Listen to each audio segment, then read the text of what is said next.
बिस्मिल्लाहिर्रहमानिर्रहीम। अस्सलामुअलैकुम।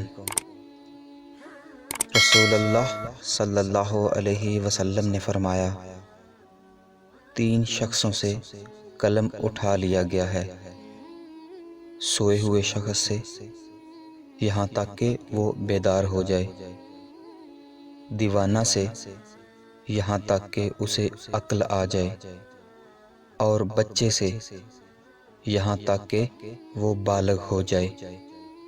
यानी सोए हुए इंसान, दीवाना यानी पागल और नाबालग बच्चा, इन पर गुनाह और सज़ा नहीं होती।